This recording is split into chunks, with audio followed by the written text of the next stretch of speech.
Avant toute chose, je tiens à m'excuser pour la qualité du micro qui est vraiment dégueulasse. Tout simplement, je me suis rendu compte trop tard que j'ai tout simplement enregistré avec un autre micro. Je sais même pas si c'est le micro de ma manette de PS5 ou simplement le micro de caméra. En tout cas, le son est vraiment horrible. Je suis vraiment désolé et je vous avoue que j'avais pas trop le temps de refaire 25 minutes de vidéo parce que au moment où je fais cette vidéo, je reprépare d'autres vidéos et j'ai besoin d'être efficace. Du coup, je m'en excuse et ça sera réglé pour les prochaines fois. Sur ce, bon visionnage. Yo, j'espère que vous allez bien. Je m'étais pas intéressé pendant tout ce temps à la nouvelle extension et notamment au changement du corset. Donc c'est deux choses importantes qui vont, ça va être pertinent de connaître quels vont être les changements pour le corset. Donc quelles vont être les cartes qui vont être gratuites tout simplement pour chaque classe et pour les cartes neutres pour l'année 2024. Donc si vous reprenez Hearthstone en 2024, cette vidéo va être faite pour vous. Je vais faire un ensemble d'analyses sûrement faire plusieurs vidéos, mais de tout ce qui va changer et en quoi ça va impacter la méta. Yo, j'espère que vous allez bien. Aujourd'hui, on va se retrouver pour une nouvelle vidéo. Ça va être une analyse des cartes qui vont rester pour 2024 et les cartes qui vont partir. Donc, on va avoir une rotation, ce qu'on appelle du corset. Tout simplement, c'est des cartes qui sont gratuites pour chaque classe et des cartes neutres qui vont être gratuites toute l'année. Et donc, il n'y a pas d'histoire de rotation, ça peut être des cartes d'une autre extension, d'une ancienne extension qui reviennent et qui intègrent le corset. Donc, l'idée de cette vidéo, je pense que je vais en faire plusieurs d'ailleurs, ça va être d'analyser, si vous reprenez Hearthstone en 2024, qu'est-ce qui va changer concrètement.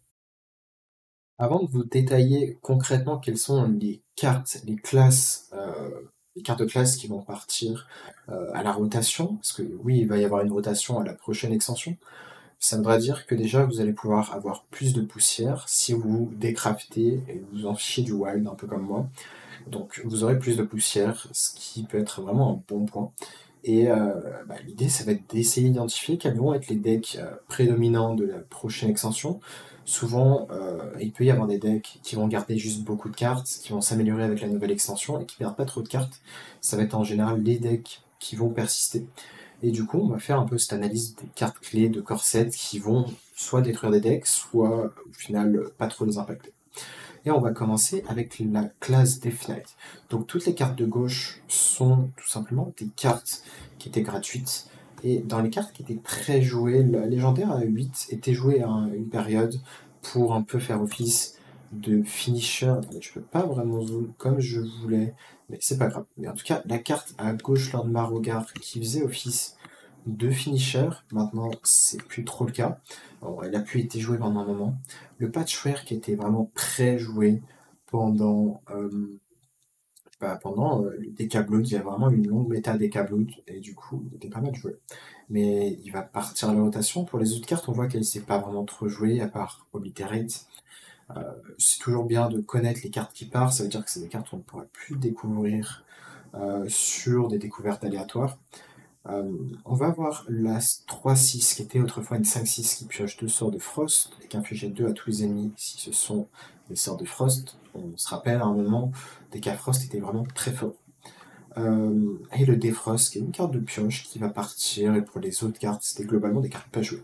Maintenant, intéressons-nous aux cartes qui vont intégrer le corset. Et on a de Scourge, le sort à 9 qui au final est très fort en termes de découverte quand on découvre cette carte. Et c'est une carte qui, je pense, appartenait à une certaine extension. Et pour qu'il l'intègre au corset, parce que cette carte était jouable en standard. Donc je pense que c'est juste ça, elle quitte.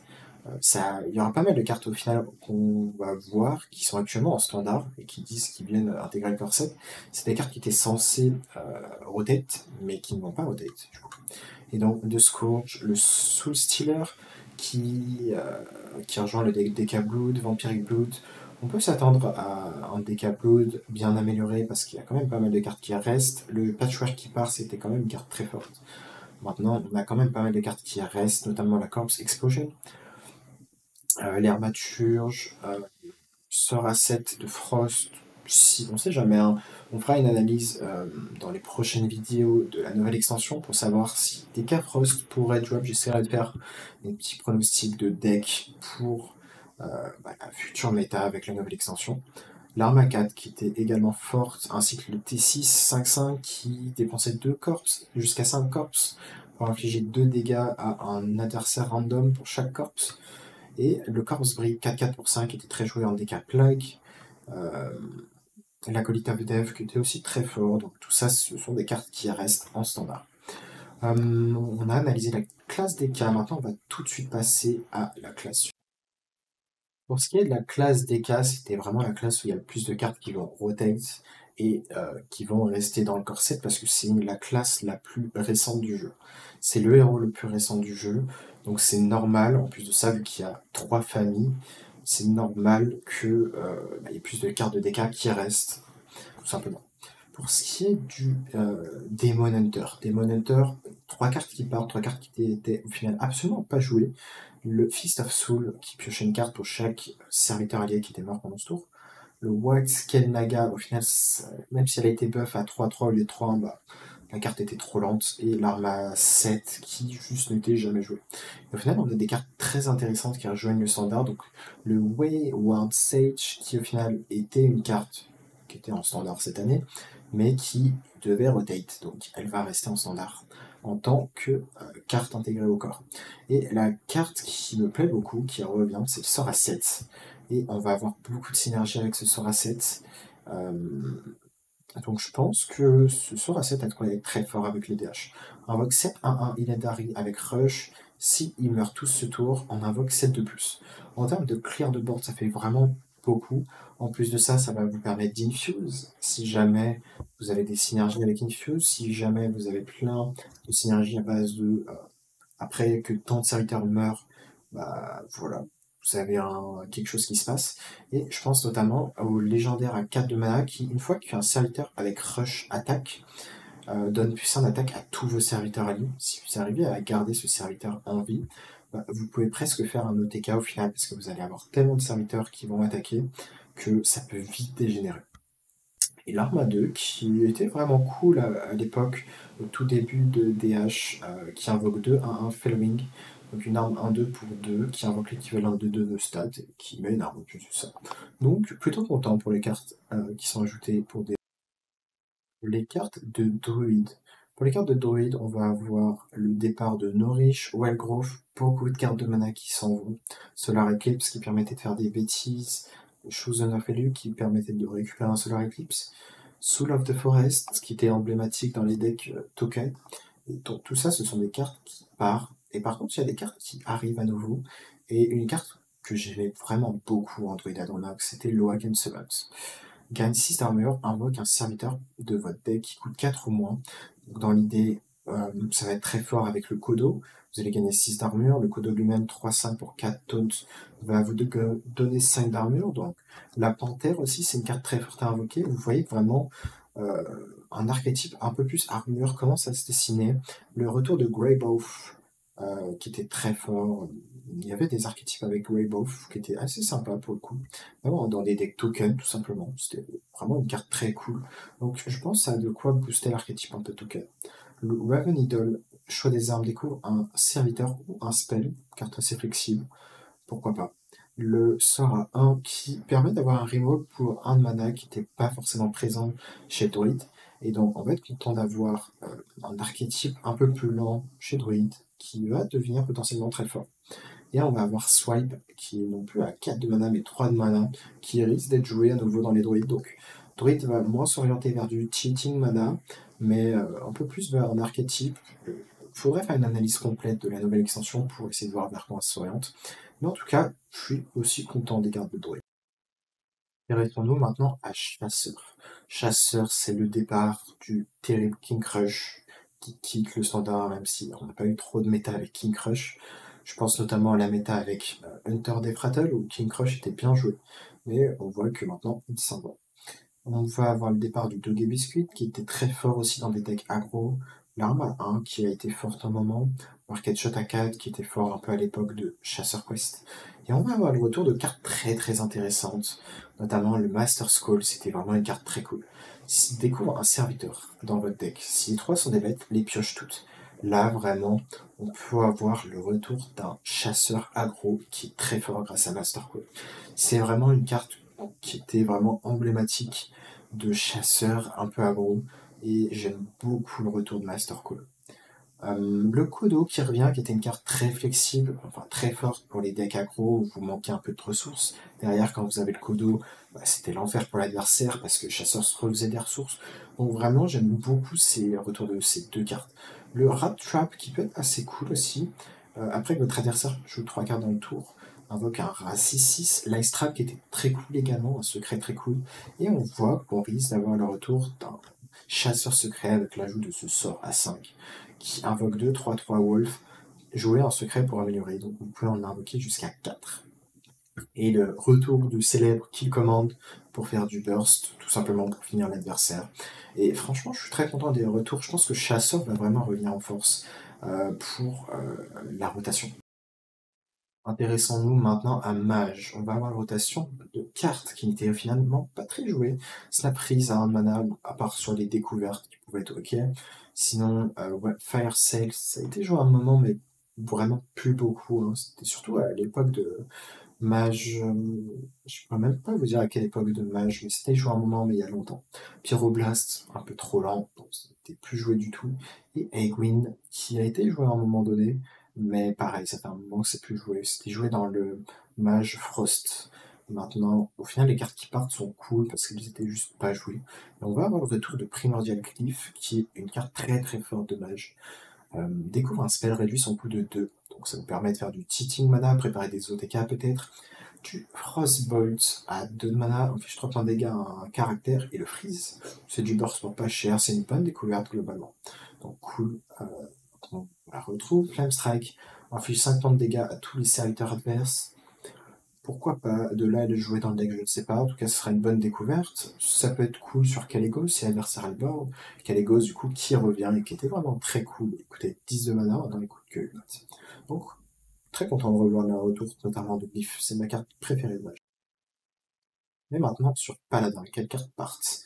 Blessing of King, plus 4, un serviteur, la True Silver Champion qui était plus du tout jouée, Lumber Watcher, Restore 8 PV qui était joué un moment avec le paladin Kazakus, je crois. Kazakusan, enfin je me souviens plus, Kazakus peut-être. Mais en tout cas, si vous avez joué tant de dragons, bah, vous aviez la possibilité de découvrir des cartes spéciales, des trésors pour votre deck. Et la 5-5 qui a été jamais jouée. Après que vous invoquiez un Silver Hand Recruit lui donne Divine Shield. Au final, l'archétype Divine Shield, Silver Hand n'a pas été très fort. Et on va avoir le retour de cartes très cool. Lady Liadrine, ajoute une copie de chaque spell que vous avez joué sur des caractères alliés. C'est une carte qui peut vraiment vous remettre beaucoup de ressources, donc très intéressante. Cette arme à 6 était également très forte. Invoque une 6-6 LM avec Taunt, donc globalement 6-6 pour 6. En plus de ça, vous avez une arme qui fait globalement 9 de dégâts. Il faut vraiment voir une arme comme 9 de dégâts, voire qui prend des trades si vous êtes en mirror. En tout cas, c'est une carte très forte. Le sort à 6 c'est très cool, notamment en mirror d'aggro. Donne un serviteur plus 2 plus 6 et taunt, et quand il meurt, invoque une 2-6 taunt. C'est énormément de stats, donc à voir si on a un moyen de réduire le coût de cette carte, mais en tout cas, ça doit être très chiant pour l'adversaire. Sauf silence, évidemment. Et un spell à 3 qui donne plus 2, invoque un random T2 à un serviteur. Donc c'est vraiment une curve très forte de jouer ce sort à 3. Donc plutôt cool carte aussi pour pas.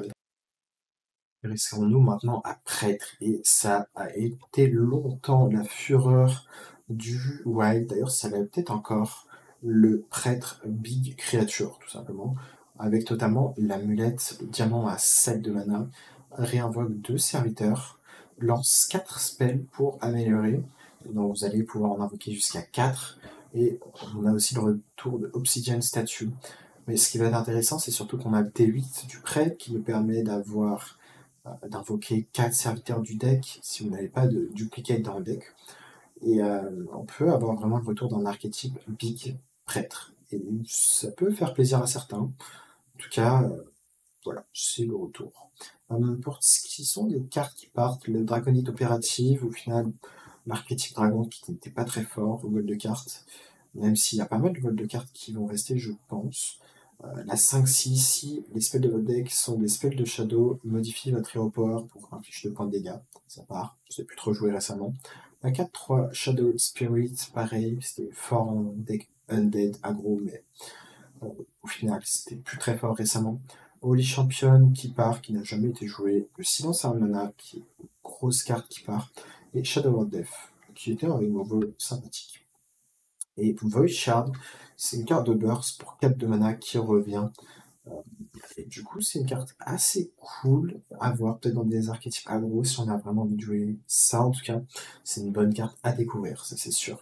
Shadow of Pain qui revient, qui était une carte assez flexible, qui risque d'être jouée dans des decks euh, comme Prêtre Pique et dans pas mal de prêtres au final, qui ne sont pas des prêtres aggro. On va avoir le retour de cette 1-2 pour 1, après qu'un serviteur, que vous invoquez un serviteur, lui donne plus 1 PV, qui au final, je pense, devait peut-être rotate, mais il va rester. Et Madame Lazoul, dans les decks un peu lents, découvre une copie d'une carte dans la main adverse. Intéressons-nous maintenant avec Voleur. Voleur, on va voir des ajouts sympathiques.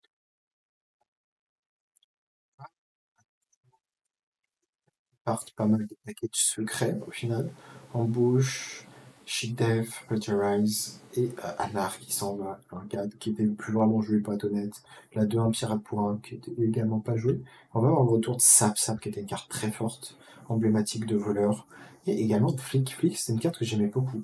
Détruire un serviteur et toutes les copies, peu importe où elles sont, ça peut vraiment détruire une carte clé adverse. Et c'est vraiment une carte très cool. Au final, on pensait qu'elle était nulle parce qu'un peu lente, mais au final, elle est vraiment très cool. Pour ce qui est de la 4-4 pour 4, mets 3 embouches dans votre deck. Quand ils sont piochés, invoque une 4-4 Spider, pourquoi pas. Raiding Party qui est une carte très forte. Pioche de pirate de votre deck. Euh, et une weapon avec combo. Donc potentiellement un archétype pirate qui va revenir. Spectral Cutlass, une arme de 2 pour 4. Quand vous jouez une carte d'une autre classe, gagne plus de durabilité. Et pour rappel, il y a quand même beaucoup de cartes de boost d'armes. On va... C'est vrai qu'on pourrait aussi... Ça ferait peut-être long de voir justement une vidéo des cartes qui restent dans le corset. Donc je pense pas en faire une, je pense pas que c'est si pertinent que ça. Mais en tout cas, voilà, ça laisse des possibilités de voleur arme. Et au final, je suis pas mécontent des cartes qui reviennent. Notamment l'arme 4 peut être cool avec l'FC pour vraiment un archétype voleur arme. Maintenant, pour ce qui est de Shaman, les cartes qui partent, on a le Doomhammer à 5 de mana. Au final, le Doomhammer n'était plus trop joué depuis qu'on avait perdu les cartes qui boostent l'attaque de notre héros. Le Totem à 3 pour 3 de mana, 0,4 qui boostait plus un tous nos totems. Pareil, c'était plus trop joué. Le Zap, je l'ai pas vu vraiment jouer. Et la Bloodlust, au final, bah, il n'y a pas d'archétype token assez viable pour que la Bloodlust soit forte. Maintenant, on aura toujours le spell à 1 de mana qui pourra nous donner la Bloodlust, qui sera une carte assez flexible. Soit Bloodlust, soit l'éclair qui affiche 3, soit X, tout simplement, qui transforme un serviteur en crapaud. Et pour ce qui sont des cartes qui reviennent, on a le lieu à 1 mana, ou du moins qui reste, qui aurait dû roter, transforme un serviteur allié en serviteur qui coûte 1 de plus. Donc c'était fort quand on avait le T10 qui coûtait 1 de moins pour chaque carte en main. Kalimos Primal Lord, qui est, si vous avez joué un LM le tour d'avant, lance une LM Invocation, ça fait quelque chose comme soit du burst, soit du heal à tout le monde, soit invoque des taunts, je crois, soit autre chose, peut-être des dégâts à tout le monde, tous les serviteurs adverses. En tout cas, ce qui est cool, c'est qu'on a un archétype élémentaire qui a l'air de pouvoir revenir en force. On a le totem Spell Damage qui revient également. On va avoir l'arme à 1 mana qui revient, qui va synergiser avec les Spell Damage, à plus 2 d'attaque tant que vous avez une arme avec Spell Damage. Donc, globalement, ça peut être une arme qui peut avoir 3 d'attaque. Maintenant, à voir si vraiment on a un archétype Spell Damage de viable. L'air élémental qui est une 3-1 pour 1 élusive, j'imagine c'est de ne pas être ciblé par les sorts ou les pouvoirs héroïques à vérifier.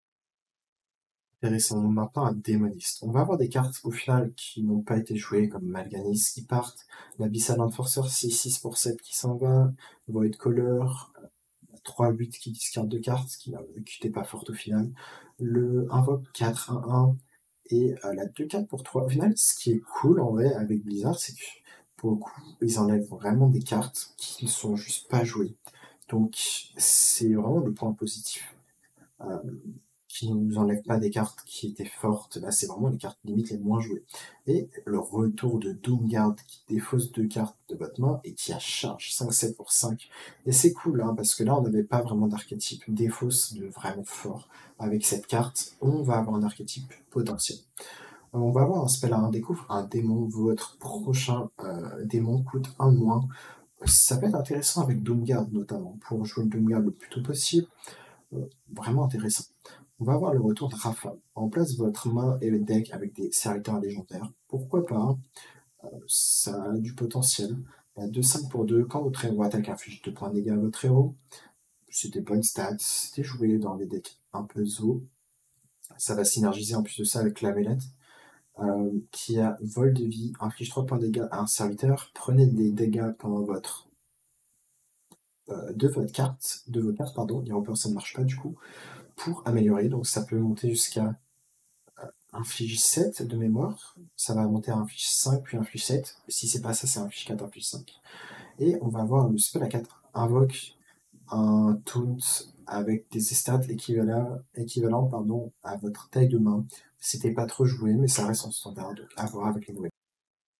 Pour ce qui est de guerrier, pareil, au final on a des cartes qui s'en vont, qui n'étaient pas trop jouées. La 3-4 qui inflige 5 points de dégâts répartis pour tous les serviteurs qui n'étaient pas des mags, l'archétype Taunt qui n'était plus si bon que ça. Pareil, depuis qu'on avait perdu la quest, au final, la 2-5 pour 4 était plus trop jouée en guerrier. Et voilà, T2 qui part, l'arma 2 qui part, qui n'était pas vraiment joué. Et on va avoir le retour Défouine 12-12 pour 8, attaque tous les autres serviteurs, qui étaient globalement bien joués, et qui étaient un bon ring roll pour le coup. En plus de ça, qu'on des decks lents, vous avez juste une 12-12 pour 8, tout simplement. La 1-2 qui est très forte, qui revient en standard, qui pioche un rush de votre deck. Une des meilleures cartes qui revient pour booster carré. Et on va avoir le lieu 1 qui reste également en standard, ainsi que le Cargo Guard qui revient. Après, à la fin de votre tour, gagne 3 d'armure. Et l'arme, pour 2 de mana, 3-2 pour 2, qui peut être cool en soi. Hein. Pour 2 de mana, c'est assez flexible. Et elle va. Soit elle était déjà en standard, soit elle revient. Du coup, elle va rester. Et pour finir, on s'intéresse aux cartes neutres. Les cartes neutres, on va avoir le départ d'Isera, Alexstrasza, c'était un peu les nouvelles Isera et Alexstrasza qui s'en vont. Dr Boom qui n'a pas été joué, Karn qui était juste pas joué, Gadgetzan, assez de mana qui n'était plus joué, Ziliax au final qui n'était même pas joué, alors que c'était un bon méca à l'époque. La 4-4 pour 4, Death Knight, Black Knight pardon, qui détruit un taunt qui n'était juste plus joué. Azure Drake, pareil, qui est devenu un peu trop nul. Les Yeti, pas joué. La 4 pour 3, qui était forte en archétype près de silence, qui n'était même plus joué. Et au final, il y a juste le Tour Guide qui était fort dans les archétypes de certains démos combo, qui s'en va, et qui était la seule carte limite forte dans le jeu. Et pour ce qui sont des cartes qui s'en vont, enfin qui reviennent plutôt à l'Exstrasza classique, ceux qui aimaient le mage freeze, vous allez aimer le retour de l'Exstrasza. Isera classique qui revient, Siamat qui revient également, qui était très cool, qui était très flexible, qui gagne deux bonus entre Rush, Taunt, Divine Shield ou Wind Fury, c'est vous qui choisissez. Carte très flexible. Sylvanas qui revient en standard, qui était, je crois, revenu, j'ai un doute, mais non, quoi que pas sûr. Leroy qui revient, et ça, Leroy, c'est une carte très cool parce qu'on a vu qu'il n'y a pas de rotation de Shadow Step. Shadow Step avec Leroy, je peux vous dire que ça peut être très très fort. Et ça va redonner de la force à Voleur, en tout cas, même si Voleur n'a jamais été un mauvais deck. Il a toujours été très fort. Rush, on va avoir un T6 qui met également des dégâts aux serviteurs adjacents auxquels il attaque. Ral d'Agonie affiche 2 points de dégâts à tous les ennemis. 4-2 pour 6 légendaires, qui sera gratuite du coup. Je connaissais pas cette carte, donc étonnant qu'elle revienne. Peut-être qu'elle date de longtemps, ou c'est peut-être une nouvelle, je ne sais pas. Le justicier 6-4 pour 5 remplace votre héros power avec un amélioré. Donc je vous laisserai check. Hein. Vous avez peut-être connu si vous avez joué à l'époque où il y avait le pouvoir amélioré de possible, notamment en jouant des decks impairs. Le Molted Giant qui revient, qui coûte un moins pour chaque dégât que votre héros a pris. Je sais pas si ça marche si on soigne du coup. Bonne question. Euh, je pense que ça marche pas à vérifier. Le retour du géant 12-12 qui coûte un de moins pour chaque autre carte dans votre main. Si on a la possibilité d'avoir 10 cartes en main, du coup, le géant coûtera 3 sur tour 3. C'est possible, je prends chaman avec le petit 1-1 qu'on se mettra en main. À vérifier, peut-être que ça rotate. Le Mind Control Tech qui était vraiment très cool, qui était vraiment joué dans beaucoup de mirrors de voleurs à l'époque, et pas que, qui revient en standard. Et il coûte 5 de mana avant, il coûtait 3 de mana, ok. Je retire ce que j'ai dit, je pense que pour 5 de mana, je suis pas sûr qu'il sera joué. Là, un 5 pour 3, qui était un 4 autrefois, découvre un taunt. Pareil, je pense que ça sera un petit peu lent. Un taunt de 5 pour 4 qui attaque les... Alors, les serviteurs adjacents sont immunisés tant qu'ils attaquent. À voir, je pense que ça ne sera pas forcément joué non plus. Là, un 3 qui reste en standard Naga. Après que vous lancez un spell, gagne plus 1 attaque jusqu'à votre prochain tour. 5-3 pour 6, un dragon Divine Shield qui ne peut pas être ciblé par les sorts et pouvoirs héroïques qui a rush également. L'Elem, un 2 pour 1, ça va être un très bon ajout pour l'archétype Elem, pour nous assurer de jouer au maximum d'Elem chaque tour. Wallmaker qui ajoute un spell à 1 de votre classe à votre main. C'était une carte très forte à l'époque, justement, où on aimait avoir plein de cartes à 1 mana qui étaient très fortes, notamment en mage et pas que. Donc très très cool carte qui devrait être jouée dans pas mal de decks. Le retour de l'ogre qui je pense ne sera pas très très joué, mais bon, pourquoi pas. Et la 2 pirate qui là par contre c'est une carte très intéressante parce qu'on va avoir pas mal de synergies intéressantes. Là, ça aura fait une liste en une vidéo bien condensée de l'analyse du corset. La prochaine vidéo, je réfléchis. Je pense faire une analyse justement de toutes les cartes qui vont partir. Je ferai en 2 vidéos, ça fait un peu trop long si je le fais sur cette vidéo. Et du coup, l'idée c'est vraiment de vous mettre un peu à jour sur qu'est-ce qui va vous attendre pour 2024, tout simplement. En tout cas, j'espère que cette vidéo vous aura plu. Et on se dit à très bientôt pour une nouvelle vidéo.